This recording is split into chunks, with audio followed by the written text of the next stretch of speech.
It's a big change, and it's sort of spreading, right? So New York City has a law, California has a law. California employs 1 in 9 people in this country.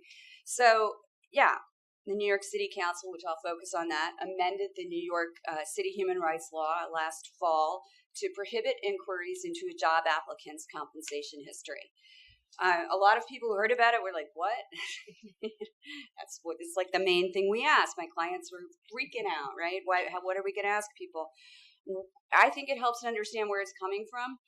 This is based on the notion that allowing employers to rely on somebody's current compensation to determine what to pay that person will perpetuate the gender gap that exists in pay.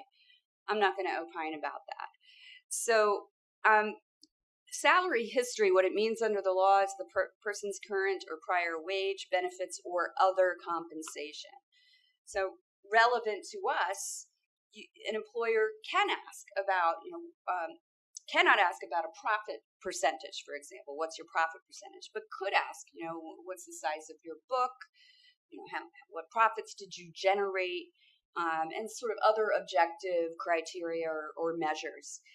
And employers can ask, what do you expect from us? Which is a good one. Employers can also ask about deferred compensation that would be forfeited if the employee comes on board, and can ask about competing offers and counteroffers that the employee gets.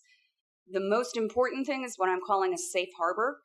When an applicant voluntarily and without prompting discloses the salary history, you can verify that salary history and consider it when determining what to pay that person.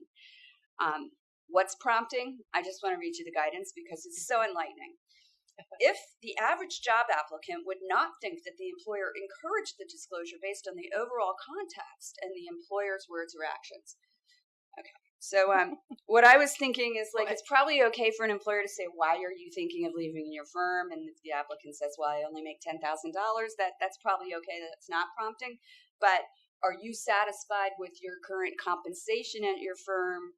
Probably crosses a line because the answer is no, it's only 10,000, right? So that's been kind of interesting.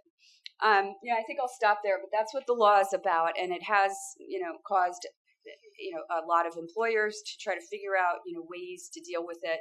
And, it's been quite a interesting time for them.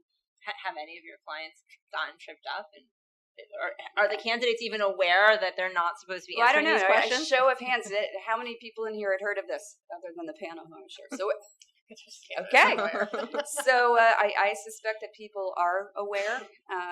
And, frankly, if I were a job applicant, one thing that I'd be thinking about would be, should I disclose? Is that better for me or not? And then be prepared for the employer to be like, oh my God, she disclosed, and expect me to sign something like saying it was voluntary and without prompting, which I would readily do. But, don't be surprised if that happens.